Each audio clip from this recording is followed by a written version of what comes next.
Pemirsa, kebakaran hutan dan lahan di wilayah Banyuasin, tepatnya di Desa Santansari dan Saku Makmur, Kecamatan Sembawa, saat ini menyisakan satu titik.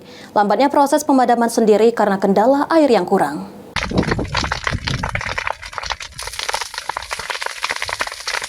Kebakaran hutan dan lahan di Kabupaten Banyuasin, tepatnya di Desa Santansari dan Saku Makmur, membuat petugas bekerja keras untuk melakukan pemadaman. Kondisi ini disebabkan karena terbatasnya air yang ada dan juga lahan yang terbakar yaitu gambut dan semak belukar. Setidaknya ada 2 titik kebakaran yang berada di Kecamatan Sembawa. Namun saat ini untuk di Desa Saku Makmur, api berhasil dipadamkan oleh petugas dan masih menyisakan 1 titik api di Desa Santansari. Hari ini kebakaran terjadi di 2 titik.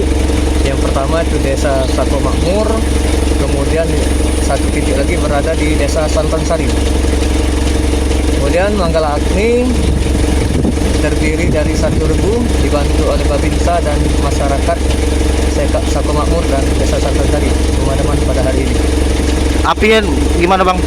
Untuk Desa Saku Makmur telah tuntas padam total, kemudian dilanjutkan dengan Desa Santansari ini masih menyisakan 1 titik lagi yang sudah bisa dikendalikan dan sudah tersekat. Kebakaran hutan dan lahan yang terjadi di Desa Saku Makmur, luasnya hampir 8 hektar dan lahan tersebut merupakan milik warga setempat, bukan milik perusahaan. Suryadi, PAL TV.